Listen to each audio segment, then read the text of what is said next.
I don't know if this dude was trolling, but my man was an absolute artiste. His canvas, ya pants. His paint, brown. This Revolutionary War officer and his men fought like ghosts, striking from the swamps, vanishing into the mist, and humiliating the British army with hit-and-run tactics they couldn't stop. He turned guerrilla warfare into an American art form. And without him, the revolution might have died in the South. Imagine you're a British soldier in South Carolina. You're marching through a swamp, hot, muddy, miserable, when suddenly, bam, musket fire from the trees. Your men drop. You turn back to fight, but the attackers vanish into the swamp like specters. It wasn't just bad luck. It was Francis Marion, the man so slippery, so savage, the British gave him a nickname they hated, but America loved: the Swamp Fox. Welcome to Recon Lore, where American history isn't just dusty dates, it's pure legend. It's American lore.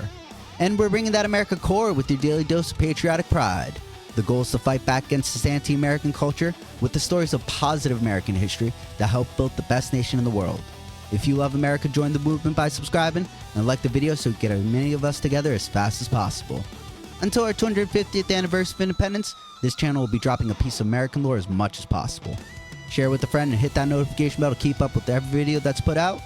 The more support the channel gets, the more videos of American guts and glory come your way.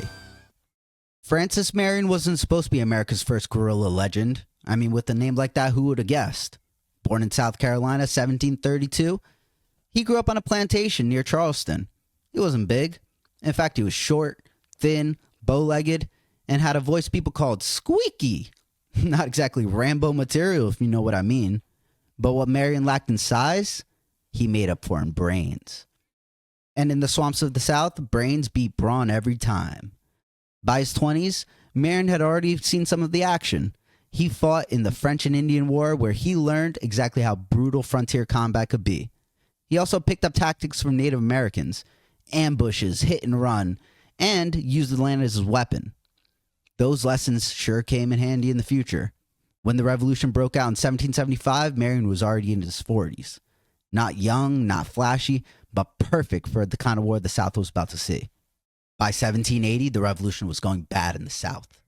The British had captured Charleston, one of the biggest cities in America. Thousands of Continental soldiers surrendered. The southern colonies looked cooked. That's when Marion stepped up. He didn't have an army. He didn't have supplies.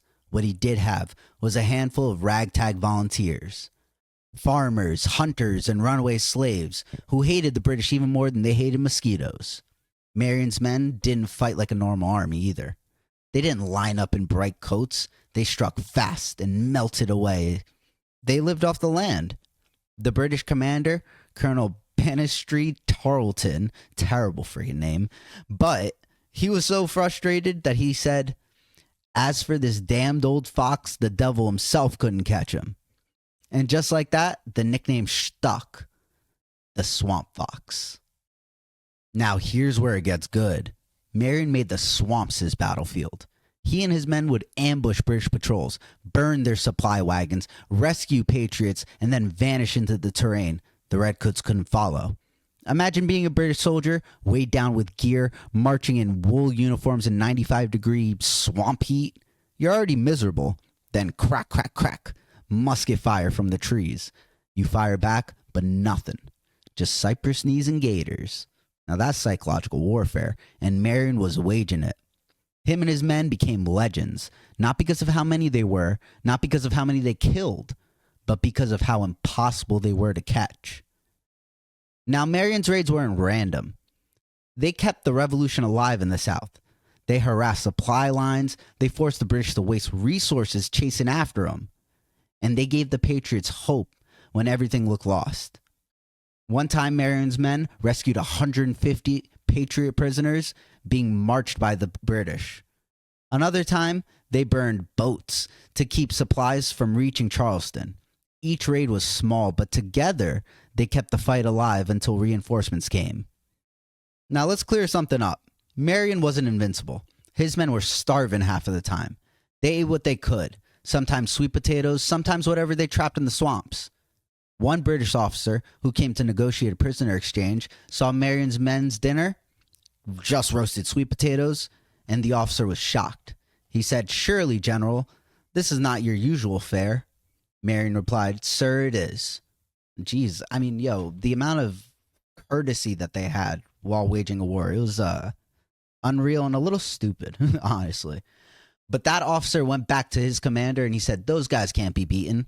If they're willing to live on swamp roots and they still fight like demons, the war is lost." And he wasn't wrong. Marion's legend spread far and wide. The Patriots called him a hero, the Loyalists called him a devil, and the British, they just wanted him gone. Marion's tactics influenced more than just the revolution. He basically wrote the American playbook for guerrilla warfare. And the same kind of tactics would frustrate the enemies for the next 200 years. Ask the Army Rangers, they know a thing or two about Marion. By 1781, Marion's raids were wearing the British down. Combined with Nathaniel Greene's army and a little help from George Washington up north, the tide was turning.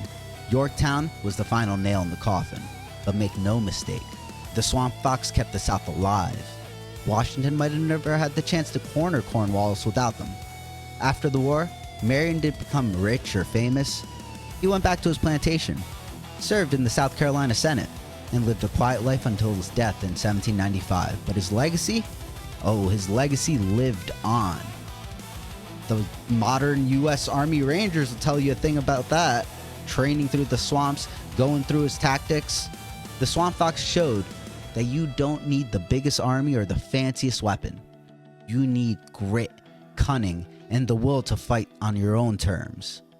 My man Francis, small, bow-legged, squeaky voice, became the most feared man in the South. With a handful of hungry volunteers, he tied up thousands of British soldiers, rescued patriots, and showed the world that America would fight anywhere, anyhow, until freedom was won. It's not just history, it's American lore. And this is Recon Lore, where we're bringing the wildest, truest legends of American grit. And if you're fired up by stories like this, smash the subscribe button right now and drop a like for us. We're dropping as much American lore until our 250th anniversary as possible. We'll see you on the next one.